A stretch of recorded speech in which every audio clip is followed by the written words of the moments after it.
Halo Sobat Gudang Movie yang kami cintai. Kali ini kami akan merekap alur cerita film yang sangat keren dan epik.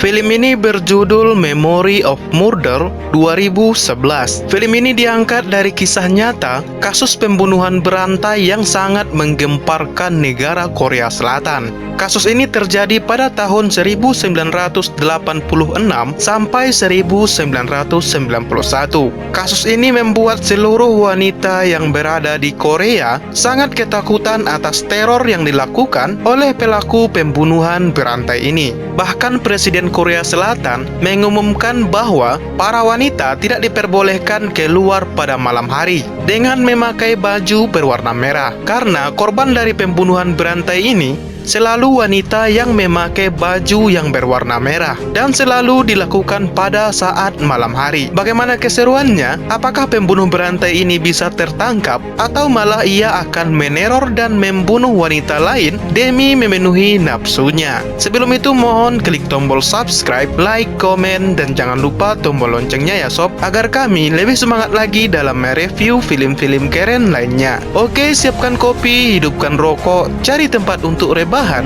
dan selamat menikmati.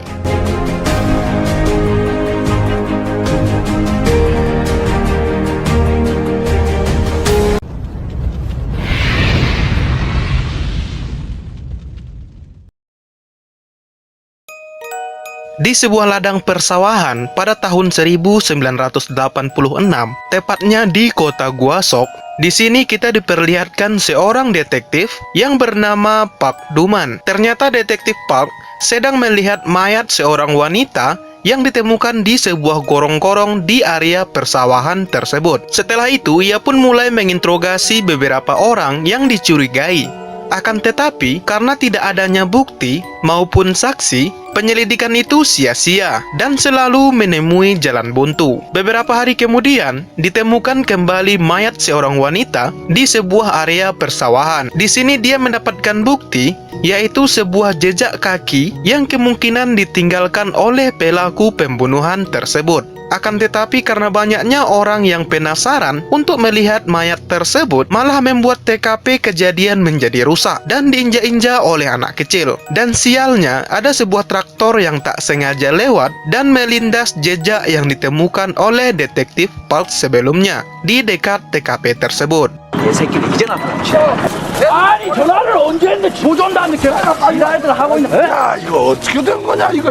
Detektif pun mulai frustasi dengan kasus ini karena tidak adanya bukti yang ditemukan. Lalu dia pulang ke rumahnya dan bertemu dengan istrinya yang bernama Seo Leong. Ia bekerja sebagai perawat di rumah sakit. Istrinya pun bercerita ke suaminya kalau ada rumor yang mengatakan bahwa anak pemilik restoran daging adalah pembunuhnya. Namanya yaitu Guangso. Ia seorang disabilitas yang mempunyai bekas luka bakar di wajahnya. Istrinya berkata bahwa ada seorang warga yang melihat Guangso sering mengikuti korban pembunuhan sebelumnya pada malam hari di saat korban terbunuh. Mendengar hal ini tanpa banyak bacot, Detektif Park pun menangkap Guangso. Di sini, Park mencoba menginterogasi Guangso dengan cara memancing pembicaraannya mengenai wanita. Namun di tengah interogasi yang serius, tiba-tiba datanglah rekan Park yang bernama Yunko dan tanpa basa-basi langsung menendang Guangso. Padahal mereka juga belum tahu pasti kalau dia adalah pelaku sebenarnya. 이거 까지집 치는 거야 이놈아. 아이 마구나 팔로. 내 눈 똑바로 봐봐. 뒤를 쳐다보는 걸 알 수가 있네. Di suatu pagi, Park kedatangan rekan barunya yang bernama Sel Tae-yun. Di sini Sersan Lee berkata bahwa detektif Sel Tae-yun datang secara sukarela untuk menyelidiki kasus pembunuhan ini. Di saat Park menginterogasi Guangso untuk yang kesekian kalinya, Tae-yun pun mulai mempelajari kasus ini. Karena Guangso tidak mengaku juga, akhirnya detektif Park mempunyai ide untuk mengajaknya ke hutan. Di sini Park mulai memancing emosi Guangso dengan harapan ia terpengaruh dan bisa mengaku. Ketika Park mulai bicara mengenai korban kedua yang sering diikuti oleh Guangso ini, dengan sedikit paksaan ia pun menjelaskan dengan detail bagaimana dia membunuh wanita tersebut. Dia bicara soal mencekik lalu melucuti bajunya dan memakaikannya lagi. 양식이 먹을 뜻하긴 바뀐 걸. 두 번째 Namun, Taeyun tidak merasa yakin dengan pengakuan Guangzhou karena Guangzhou adalah seorang disabilitas dan ia sedikit agak gila, sehingga ia tetap mempelajari kasus tersebut hingga malam hari. Keesokan harinya di TKP, Park pun mengadakan reka adegan sekaligus diliput oleh jurnalis. Dengan bangganya, Park dan Sersan pun berfoto untuk keperluan wartawan. Namun di sini detektif Taeyun merasa ada yang janggal. Taeyun menyadari kalau tangan Guangzhou cacat dan ia berpikir Guangzhou tidak mungkin dapat melakukan pembunuhan seperti mencekik dan sebagainya. Namun kecurigaan ini belum cukup. Akhirnya Guangzhou pun tetap dibawa pergi ke TKP dan sesampainya di TKP, ternyata keadaan malah menjadi kacau karena Guangzhou melihat ayahnya dan berteriak histeris. Begitu juga dengan ayahnya yang berteriak bahwa Guangzhou telah dipaksa supaya mengaku. Di sini, kepolisian pun akhirnya terpojok dan langsung membawa Guangzhou pergi dan membebaskannya.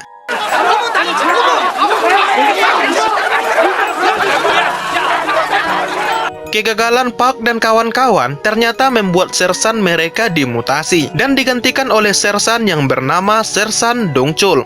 Di hari pertamanya, ia pun menyuruh detektif Park untuk menjelaskan sampai mana perkembangan investigasi pembunuhan ini. Namun di sini Dongchul kurang puas karena ternyata perkembangannya masih sangat jauh dari yang diharapkan. Hanya 1 atau 2 dari petunjuk yang penting yang baru ditemukan. Kalau ternyata pembunuhan ini selalu terjadi di sekitar jam 12 malam.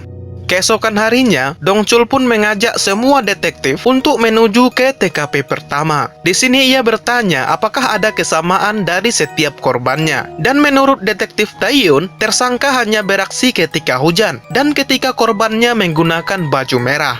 Dia juga berkata kalau ada korban ketiga yang belum mereka temukan, yaitu Hyun Sun. Di sini Park tidak percaya dengan dugaan Taeyun. Ia berkata kalau Hyun Sun lagi di Korea. Namun pemaparan Taeyun yang cukup masuk akal, mulai dari data orang hilang, warna pakaian, sampai cuaca saat kejadian pembunuhan, membuat Dongchul mulai percaya, apalagi Taeyun sempat menebak soal lokasi korban ketiga ini. Setelah diberi izin, akhirnya Taeyun mulai melakukan penyisiran di lokasi yang menurutnya adalah lokasi korban ketiga. Dan benar saja ternyata mereka menemukan korbannya. Setelah dibawa ke rumah sakit, mereka semua di sini mulai menyadari kalau korban ini diikat dengan simpul yang sama seperti korban sebelumnya. Wajahnya juga ditutup dengan celana dalam milik korban, serta lehernya dicekik dengan barang-barang milik korban. Dan semua itu sama dengan yang dialami oleh korban sebelumnya. Setelah kejadian itu, mereka pun sepakat untuk menjebak pelaku. Dan ketika hujan turun, mereka pun menugaskan seorang wanita yang berpakaian merah sebagai umpan. Namun sayang sekali, pelaku tidak muncul juga. Akhirnya mereka berteduh di sebuah pos bersama dengan 2 anak SMP yang kebetulan berteduh di sana. Sementara itu di tempat lain, ada seorang wanita yang diminta untuk menjemput pacarnya. Di tengah perjalanan, ia pun mendengar siulan yang misterius. Dan hal ini pun membuat wanita ini mulai memperhatikan sekitarnya. Namun nahas, dia tertangkap oleh pembunuh tersebut. Dan keesokan harinya, wanita ini pun ditemukan tewas tak berdaya di sebuah ladang. Tetapi ada yang berbeda di sini. Tidak seperti korban sebelumnya yang memakai baju berwarna merah. Di sini korban ternyata menggunakan baju warna lain. Akan tetapi tetap saja para detektif menyimpulkan kalau pembunuhannya sama. Karena mulut korban disumpal dengan celana dalam dan simpulnya juga sama dengan korban sebelumnya. Sebelum lanjut, alangkah baiknya sobat sekalian subscribe channel kami ya sob, dan kirimkan kritik beserta saran di kolom komentar video ini. Bantu kami agar menjadi channel yang lebih baik lagi ke depannya. Oke, lanjut.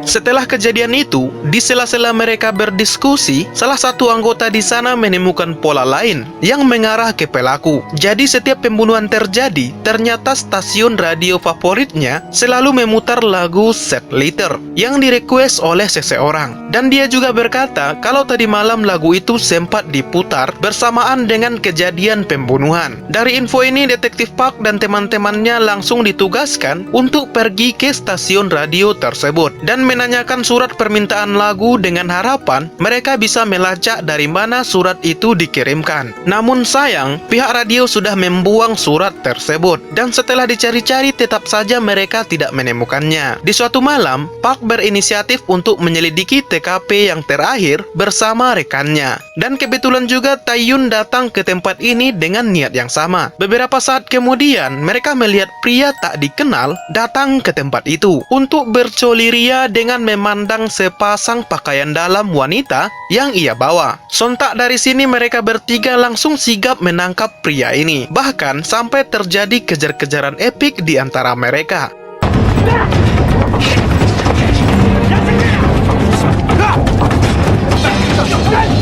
Tak berselang lama akhirnya pria misterius itu bisa tertangkap juga dan mereka langsung menginterogasinya. Di sini pria ini mengaku kalau dirinya hanya ingin bercoli saja tanpa ada maksud lain karena istrinya memang sedang sakit dan tidak bisa memenuhi nafsunya. Namun tentu saja para detektif tidak langsung mempercayainya. Di sisi lain keesokan harinya publik makin resah karena orang yang mereka tangkap adalah orang yang baik yang ditahan secara tidak resmi tanpa bukti apapun. Sama seperti Guangzhou sebelumnya, Detektif Park memaksa pria ini untuk mengakui perbuatannya yang sebenarnya ia tak lakukan. Namun karena terpaksa, akhirnya pria ini menuruti permintaan Detektif Park dengan mengikuti kronologi buatan dari detektif.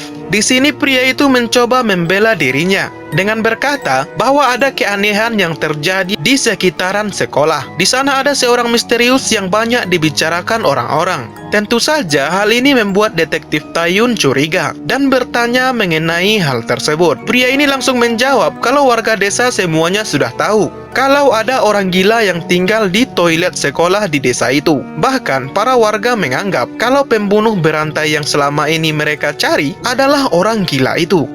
Keesokan harinya, Tae-yun langsung mengunjungi sekolah tersebut dan mulai bertanya kepada salah satu murid yang ada di sana. Dan ternyata cerita pria sebelumnya adalah benar. Murid itu juga bercerita tentang wanita gila yang tinggal di toilet sekolahnya dan suka berkeliaran ketika malam hari. Tak lama setelah itu, detektif pun langsung menuju toilet yang diceritakan oleh murid tadi. Namun, bukannya orang gila yang ia temukan, dia malah bertemu dengan salah satu guru yang ada di sekolah itu. Guru itu pun mulai bercerita kalau dia sempat mendengar tangisan seorang wanita di toilet itu. Dan tangisan itu berasal dari seorang wanita yang tinggal di bukit dekat sekolah. Tak berselang lama, Tae-yun pun datang bersama rekannya untuk menemui wanita tersebut. Ternyata wanita itu tidak gila sama sekali. Dia hanya trauma dengan kejadian yang pernah dialaminya. Dia ini ternyata pernah menjadi korban dari si pembunuh berantai tersebut. Dia juga bercerita kalau cara pelaku dalam menangkap dan mengikat korban sama persis seperti yang dialaminya dulu. Namun sayangnya, dia tidak melihat jelas wajah si pelaku. Dia cuma berkata kalau tangan si pelaku yang pernah menangkapnya terasa sangat lembut seperti tangan seorang wanita. Mendengar hal ini, Tae-yun pun kelihatannya semakin penasaran, bercampur frustasi. Di sisi lain, Park masih berhadapan dengan pria yang mereka tangkap sebelumnya, yang kali ini telah digantung terbalik oleh mereka. Beberapa saat kemudian, Tae-yun pun datang dan langsung mencek tangan pria itu, yang ternyata tidak lembut seperti yang diceritakan si wanita tadi. Di sini, Park merasa tersinggung karena Tae-yun tiba-tiba menyuruhnya untuk melepaskan pria itu, sampai terjadi perkelahian di antara mereka. Namun, perkelahian ini tidak berlangsung lama karena lagu dari Sad Letter tiba-tiba terdengar di radio. Dan saat itu kebetulan juga hari sedang hujan. Semua anggota pun mulai panik. Tae-yun juga langsung menelpon pihak radio untuk menanyakan surat permintaan lagu tersebut. Tapi sialnya, ia malah dianggap sebagai penelpon iseng. Sedangkan sersan yang meminta bantuan juga tidak mendapatkan hasil karena para anggota kepolisian lain sedang sibuk mengurusi demo di kota lain. Dan akibatnya, apa yang mereka takutkan ternyata benar adanya. Keesokan harinya, seorang wanita telah ditemukan tewas dengan kondisi yang sama dengan korban sebelumnya. Saat di forensik, mereka menemukan sesuatu yang cukup janggal, yaitu di dalam kemaluan wanita ini ditemukan 9 potongan penemuan buah persik. Penemuan ini membuat Park dan Tae-yun menjadi lemas. Bahkan Park sempat merobek buku miliknya yang berisi kumpulan terduga pelaku pembunuhan ini. Di saat itu juga, anggota lain menelpon mereka dan berkata kalau dia sudah menemukan kartu pos orang yang kemarin merequest lagu Sad Letter. Orang itu ternyata bernama Park Hyun-gyu dan alamatnya juga tertera di sana. Park dan Tae-yun pun langsung pergi ke alamat tersebut dan bertemu dengan ibu kos Hyun-gyu yang memberitahukan kalau Hyun-gyu sedang bekerja di suatu pabrik. Dan singkat cerita, mereka pun berhasil menangkap Hyun-gyu dan langsung melakukan interogasi kepadanya. Hal yang pertama Tae-yun lihat adalah tangannya, yang ternyata cocok seperti yang wanita sebelumnya katakan. Tangannya begitu halus, sama seperti tangan seorang wanita. Mereka juga menanyakan kapan dia mulai tinggal di desa ini. Dan Hyun-gyu pun menjawab pada bulan September, yang mana itu adalah bulan sebelum terjadi pembunuhan pertama. Mereka juga bertanya soal lagu Sad Letter, dan Hyun-gyu mengaku kalau ia sengaja merequest lagu tersebut kepada stasiun radio ketika hari sedang hujan. Yang lebih mencurigakannya, dia tidak tahu soal lagu terakhir yang diputar di radio kemarin. Jadi jelasnya seperti ini. Pembunuhan terakhir terjadi antara pukul 7.30 sampai pukul 8 malam. Sedangkan lagu ini diputar pada jam 7.30 malam. Dan dia berkata sebelumnya bahwa ia mendengarkan lagu ini dari radio sampai akhir, yang berarti itu sampai pada jam 8.50 malam. Namun anehnya, dia tidak tahu lagu terakhir dari siaran tersebut. Berarti setelah dia mendengarkan lagu itu, dia pun pergi keluar untuk melakukan sesuatu. Jadi dugaannya seperti itu. Suasana semakin memanas ketika Tae-yun menunjukkan buah persik yang ditemukan di kemaluan korban yang terakhir. Di sini Hyun-gyu malah berteriak menyangkal kalau dia bukan pelakunya. Mendengar hal ini, Yunko langsung terpancing emosinya dan menendangnya. Akibatnya, Sersan Dongchul pun langsung melarang Yunko untuk jangan pernah masuk lagi ke ruang interogasi.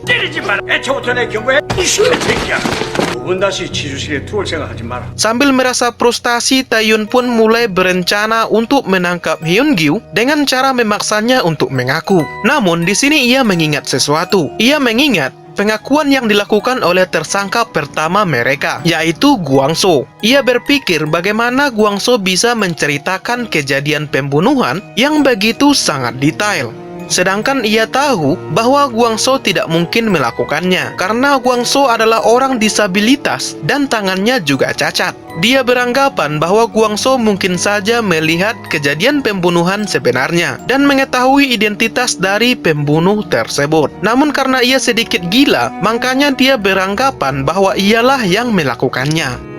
Dari sini Park dan Tae-yun pun tersadar kalau Gwang-so adalah kunci dan satu-satunya saksi yang melihat jelas siapa pelaku dan bagaimana kejadian pembunuhan itu terjadi. Mereka pun langsung menuju ke rumah Gwang-so. Namun mereka tidak menemukannya di sana. Malahan Park menemukan Junko yang sedih setelah dimarahi oleh Sersan Dongchul sebelumnya. Di sini orang yang berada di sana juga mengejek Junko karena ia adalah polisi yang tidak becus dan selalu menyiksa orang yang tak bersalah. Karena tidak terima diejek, Junko pun langsung menghajar orang yang sedang makan di sana. Di sini Park tentu tidak tinggal diam dan ia pun mencoba melerai perkelahian mereka.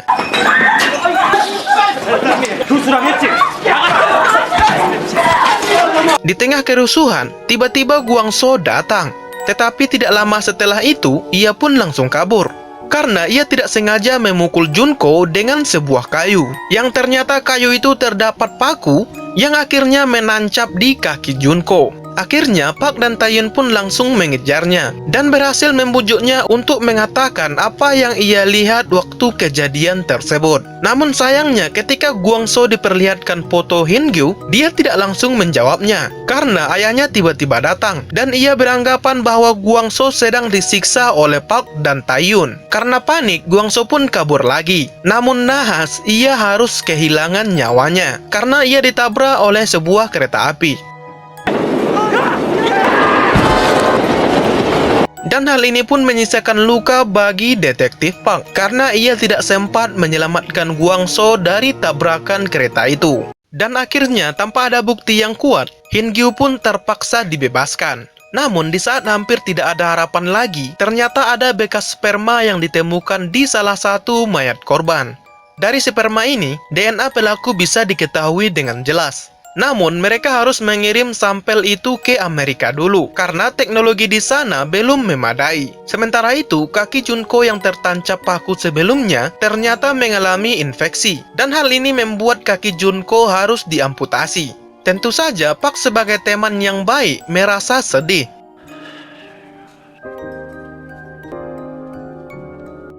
Dan kita bisa mengambil pelajaran dari ini. Mungkin itu adalah balasan untuknya yang tadinya sering memukul dan juga menyiksa orang-orang yang tak bersalah dengan kakinya. Di tempat lain, Taeyun yang masih curiga kepada Hyun-gyu, ia terus mengintainya. Dan pada saat Hyo-gyun pergi, sayang sekali, mobil Taeyun tidak bisa dinyalakan. Sesampainya di kantor, Taeyun pun berkata bahwa malam ini bisa saja akan ada korban lagi. Dan ternyata memang benar. Keesokan harinya ditemukan ada korban lagi, yaitu seorang gadis yang masih duduk di sekolah SMP.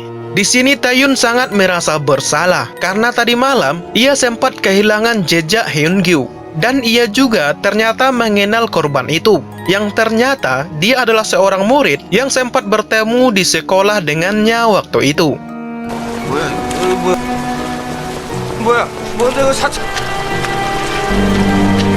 Di sini kita mulai dibuat penasaran. Andai saja tadi malam Taeyun bisa mengikuti Hyun-gyu, dan jika memang dia adalah pelakunya, setidaknya malam itu juga Hyun-gyu bisa langsung tertangkap dan misteri ini bisa segera terungkap. Namun kenyataannya tidak demikian.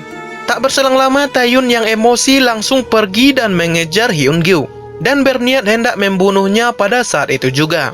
Namun, saat Taeyun hendak menembak Hyun-gyu, tiba-tiba detektif Park datang sambil membawa hasil DNA dari Amerika. Dengan hati berdebar-debar, Taeyun pun membaca isi dari surat itu. Namun, seakan langit terasa mau runtuh, Taeyun benar-benar terkejut ketika melihat hasilnya. Yang ternyata hasil itu menunjukkan kalau sperma tersebut tidak cocok dengan DNA milik Hyun-gyu. Tentu saja hal ini tidak bisa ia terima, dan Taeyun berusaha menembak untuk kedua kalinya. Namun tetap dicegah oleh detektif Park.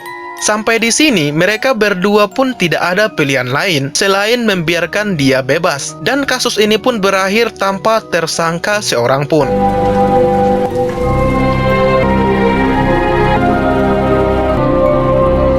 Sangat disayangkan, padahal petunjuk-petunjuk yang mereka temukan sudah mendekati ke arah pelakunya. Namun bukti DNA yang terakhir harusnya menjadi bukti yang paling kuat. Ternyata hasilnya tidak seperti yang mereka harapkan. Kemudian, scene berpindah ke beberapa tahun kemudian, yaitu di tahun 2003. Di sini, Park sudah memiliki 2 anak dan beralih pekerjaan menjadi seorang pengusaha. Di tengah jalan, ketika hendak menuju kantornya, ia melewati suatu area persawahan, di mana tempat itu adalah tempat ditemukannya korban pertama dari pembunuhan berantai tersebut. Karena ingin bernostalgia, ia pun memutuskan untuk singgah sebentar di sana. Ketika Park sedang melihat ke bawah gorong-gorong, tiba-tiba ada seorang anak perempuan yang berkata kalau beberapa waktu yang lalu juga ada orang yang datang ke sini. Dan orang itu berkata kepada anak perempuan itu bahwa dulu dia pernah melakukan sesuatu di tempat ini, dan dia ke sini datang untuk mengenang kejadian itu. Dari sini bisa dipastikan kalau orang yang datang itu adalah si pelaku pembunuhan berantai tersebut. Namun apa boleh buat, kasus tersebut sudah ditutup dan Park sekarang sudah bukan seorang detektif lagi. Di sini Park menatap keheranan sebagai simbol kalau sang pembunuh masih berada di sekitar mereka. Dan untungnya pada tahun 2019, sang pembunuh berhasil ditemukan setelah berpuluh-puluh tahun tidak tertangkap. Sang pembunuh ini bernama Lee Chong-ju, dan ia sudah berumur 57 tahun. Dan saat ini ia menjalani hukuman seumur hidup di penjara Korea Selatan. Dari film ini, kita mendapatkan hikmah bahwa Tuhan tidak pernah tidur. Dan Tuhan juga tidak akan membiarkan orang yang bersalah berkeliaran bebas dengan santai. Buktinya, setelah 33 tahun, kasus ini tidak bisa dipecahkan.